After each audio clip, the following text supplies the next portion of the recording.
28 डिसेंबर 2022 सकाळी 6 वाजता पश्चिम बंगालमधील हावडा जिल्ह्यातील एका हॉस्पिटलमध्ये एक व्यक्ती रडत येते आणि सांगते की त्याला रस्त्यात खूप मारहाण झाली आणि त्याच्या बायकोला कोणीतरी गोळी मारली।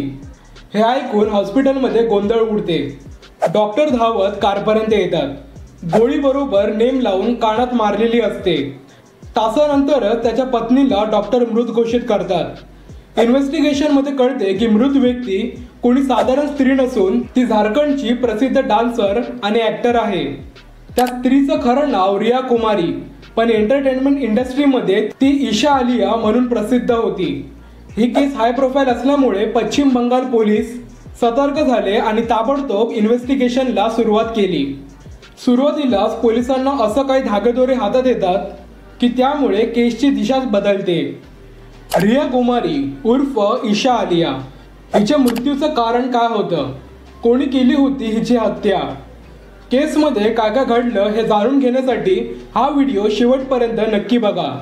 तपासामध्ये कसे इन्शुरन्स कनेक्शन समोर आलं हे पण पाहूया। नमस्कार, मी ओमकार आडिवरेकर आणि तुम्ही पाहतात ओमकार's कानून कट्टा। या सर्वावरून तुम्हाला कळालंच असेल की ही कहाणी रिया कुमारी म्हणजे ईशा आलियाची आहे। काही महिन्यापूर्वीपर्यंत वेगवेगळ्या स्थानिक भाषेच्या एंटरटेनमेंट इंडस्ट्रीमधील ती एक प्रसिद्ध व्यक्ती होती। यूट्यूबवर सुद्धा तिचे लाखो चाहते आणि आजही आहेत। तिचा जन्म एका सर्वसाधारण कुटुंबात झाला होता, पण तिची स्वप्न मोठी होती। शिक्षणाबरोबर तिला ॲक्टिंगची आवड होती। तिचं स्वप्न पूर्ण करण्यासाठी ती खूप धडपड करायची। ती एका संधीच्या शोधात होती आणि लवकरच तिला ती संधी भेटली। कमी वयापासूनच ती म्युझिक अल्बममध्ये काम करू लागली। लवकरच ती खूप प्रसिद्ध झाली। तिचे चाहतेही लाखोच्या पटीत वाढले। दुसऱ्या राज्यातल्या स्थानिक भाषेतील म्युझिक अल्बममध्ये तिने काम करायला सुरुवात केली। तिने आपल्या करिअरची सुरुवात रिया कुमारीच्या नावाने केली होती, पण लवकरच ईशा आलिया म्हणून ती फेमस झाली। मोठमोठे डायरेक्टर, प्रोड्युसर तिच्याबरोबर काम करायला उत्सुक होते। ती आता भरपूर पैसेही कमावू लागली। कामानिमित्त तिची ओळख प्रकाश कुमार सोबत झाली। प्रकाश कुमार हा झारखंड फिल्म इंडस्ट्रीमध्ये प्रसिद्ध फिल्म आणि म्युझिक अल्बम प्रोड्युसर। कामानिमित्त त्यांची ओळख होते। ईशा प्रकाशच्या म्युझिक अल्बममध्ये काम करू लागते। कामानिमित्त ते सारखे भेटू लागतात। रोजच्या भेटीगाठीतून ते एकमेकांच्या प्रेमात पडतात। ते दोघे लग्न करतात। ईशाने आपल्या लग्नाची खूप मोठी स्वप्न पाहिली असतात। सुरुवातीलाच तिला कळतं की प्रकाश हा पूर्वीपासूनच विवाहित आहे आणि त्याला 3 मुलं सुद्धा आहेत। प्रकाशने तिला फसवलं होतं। सुरुवातीला त्यांच्यामध्ये खूप भांडणं होतात।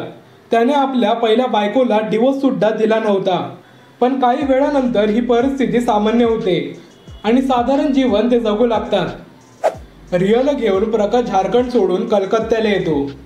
इकडेच राहून रिया वेगवेगळ्या भाषेतील म्युझिक अल्बममध्ये काम करायला लागते। ती आता एक डान्सर आणि ॲक्टर म्हणून खूप प्रसिद्ध होते। यूट्यूबच्या दुनियेतही तिचे लाखो फॅन्स होतात। कमी वेळातच ती खूप लोकप्रिय होते। रियाचं प्रोफेशनल लाईफ खूप चांगलं चालू होतं आणि पर्सनल लाईफसुद्धा हळूहळू सुधारत होतं। रिया आता एका मुलीची आई होती। तिला एक मुलगी झाली। एकंदरीतच तिचे लाईफ ठीकठाक चाललं होतं, पण 22च्या एंडला सर्व काही बदलून जातं। 28 डिसेंबर 2022ला कामानिमित्त ती प्रकाश बरोबर झारखंडला जाते। तिकडून कलकत्त्याला घरी येताना दुर्घटना घडते। 3 मारेकरी येतात, प्रकाशला मारहाण करतात आणि ईशाला गोळी मारून फरार होतात। प्रकाश ईशाला गाडीत टाकून हॉस्पिटलला घेऊन येतो, पण हॉस्पिटलला पोहोचण्या अगोदरच ती मेलेली असते। ईशा मेली आहे हे कळताच प्रकाश वेड्यासारखं वागायला लागतो। तो पोलिसांना वेगवेगळी स्टेटमेंट देतो। तो एकदा सांगतो की लघवीसाठी गाडीतून खाली उतरतो आणि त्यावेळेला ते मारेकरी येतात, तर दुसऱ्या वेळी सांगतो की त्याची मुलगी रडत होती म्हणून तो गाडीतून उतरतो। त्याचे बदलते स्टेटमेंट ऐकून पोलिसांना त्याच्यावर संशय येऊ लागतो। पोलीस झपाट्याने इन्व्हेस्टिगेशनला सुरुवात करतात। प्रकाशच्या म्हणण्यानुसार 3 जणांनी त्याची बेदम मारहाण केली होती। त्याला वाचवण्यासाठी जेव्हा ईशा गाडीतून खाली उतरते तेव्हा ते मारेकरी तिला बरोबर कानात गोळी मारून पसार होतात। पण पोलिसांना त्यांच्या स्टेटमेंटवर भरोसा वाटत नव्हता. प्रकाशच्या शरीरावर एकही मारहाणीची खूण दिसत नव्हती. असं कसं होईल की एका बाजूला एका व्यक्तीला 3 जण येऊन गोळी मारतात आणि त्याच्याबरोबर असणाऱ्या दुसऱ्या व्यक्तीला एक ओरबाडा सुद्धा येत नाही. पोलिसांचा संशय वाढतो आणि प्रकाशचा पूर्ण इतिहास शोधून काढतात. पोलीस घटनास्थळीचे सर्व CCTV फुटेज चेक करतात. त्यात त्यांना काही दिसून येत नाही की 3 जण आली आणि मारहाण झाली. ती जागा सुद्धा अशी होती जिकडे पार्किंगची सुविधा सुद्धा नव्हती. तर तिकडे प्रकाश आपली कार कशी थांबवू शकेल? रियाचा पोस्टमॉर्टम रिपोर्ट येतो. प्रकाशच्या म्हणण्यानुसार मारेकऱ्यांनी 6च्या दरम्यान गोळी मारली, पण पोस्टमॉर्टम रिपोर्टनुसार रियाचा मृत्यू रात्री किमान 1 ते 2 वाजता झाला असावा. गाडीचा सुद्धा फॉरेन्सिक रिपोर्ट येतो. तपासात गाडीमध्ये 9mm बुलेटचं काडतूस सापडतं. जर प्रकाशच्या दाव्यानुसार रियाला गोळी गाडीच्या बाहेर मारली असेल तर बुलेटचं काडतूस गाडीत कसं आलं? पोलिसांचा संशय अजून बळावतो. पोलीस अजून कसून तपास सुरू करतात. पोलीस तपास चालू होतो की रियाच्या मृत्यूची बातमी ऐकून रियाची आई आणि भाऊ रांचीहून कोलकात्याला येतात आणि या प्रकरणावर आपल्या मुलीच्या हत्येचा रिपोर्ट पोलिसांकडे नोंदवतात. हे दोघं पोलिसांना सांगतात की काही दिवसापूर्वी रिया आणि प्रकाशचं खूप मोठं भांडण झालं होतं आणि प्रकाश घर सोडून गेला होता. पण नंतर तो अचानक घरी आला आणि रियाला कलकत्त्याला घेऊन आला. त्यांनी अजून हे सांगितलं की आधी पण एकदा प्रकाशने तिचा जीव घ्यायचा प्रयत्न केला होता, पण तेव्हा ती वाचली होती. पोलिसांनी प्रकाशला ताब्यात घेतलं. त्यांना आधी खूप उडवाउडवीचं उत्तरं दिली, पण पोलिसांनी दबाव टाकल्यावर त्यानं गुन्ह्याची कबुली दिली. त्यानं सांगितलं की तो कधीच रियावर प्रेम करत नव्हता. त्याने तिच्याशी लग्न फक्त पैसा लोबाडण्यासाठी केलं होतं. म्हणून रियाशी लग्न करून सुद्धा त्याने आपल्या पहिल्या पत्नीला डिवोर्स दिला नव्हता. तो तिच्याबरोबर फक्त राहत होता.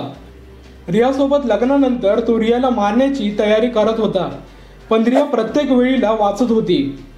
मग त्याने आपल्या संदीप कुमार नावाच्या भावाच्या मदतीनं रियाचा काटा काढायचा नक्की केलं. त्यांनी ठरवलं की रियाचा खून करायचा आणि त्याला चोरीचं आणि मारझाडीचं रूप द्यायचं.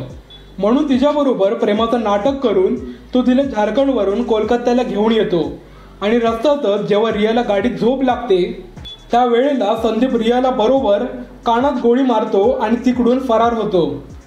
आणि नंतर प्रकाश हा सर्व बनाव पोलिसांसमोर रचतो. मदत करणाऱ्या संदीपला सुद्धा पोलीस 31 डिसेंबर 2022ला जेरबंद करतात. पोलिसांनी आतापर्यंत रियाच्या 2 खुन्यांना गजाआड केलं होतं. रियाच्या परिवाराच्या स्टेटमेंटनुसार प्रकाशची पहिली बायको सुद्धा या गुन्ह्यात सामील होती. तिला सुद्धा पकडण्यात येतं. या गुन्ह्यात मदत करणारा अजून एक व्यक्ती समोर येतो. त्याने गुन्ह्यासाठी बंदूक पुरवली होती. त्याचं नाव सुद्धा संदीपच होतं. त्याला सुद्धा पकडण्यात पोलिसांना यश येतं. एवढं सर्व होऊन सुद्धा रियाच्या खुनाचं खरं कारण अजून समोर आलेलं नाही. प्रकाशच्या म्हणण्यानुसार रियाचं पैसे लुबाडण्यासाठी त्याने तिचा खून केला होता. पण काही लोकांच्या म्हणण्याप्रमाणे प्रकाशला त्याच्या एका प्रोजेक्टमध्ये खूप नुकसान झालं होतं. रियाची लाखोची इन्शुरन्स पॉलिसी होती. तिला मारून तिचा ॲक्सिडेंटल मृत्यू दाखवून तिच्या इन्शुरन्सची रक्कम प्रकाशला हवी होती. म्हणून त्याने हा सर्व कट आपल्या भावाबरोबर मिळून रचला होता. पण सध्या हे सर्व आरोपी तुरुंगात आहेत. यांच्यावर अजूनपर्यंत कोणताही निकाल लागला नाही. पैशांसाठी त्याने आपल्या बायकोचा जीव घेतला. 3 वर्षाच्या रियाच्या मुलीला त्यानं अनाथ केलं. तर तुम्हाला प्रकरण पाहून काय वाटतं आपली प्रतिक्रिया कमेंट्समध्ये नक्की लिहा. व्हिडिओ आवडला तर व्हिडिओला लाईक आणि चॅनलला सबस्क्राईब करा. भेटू पुढे अशा सत्य आणि कायदेशीर व्हिडिओमध्ये. जय हिंद, जय भारत.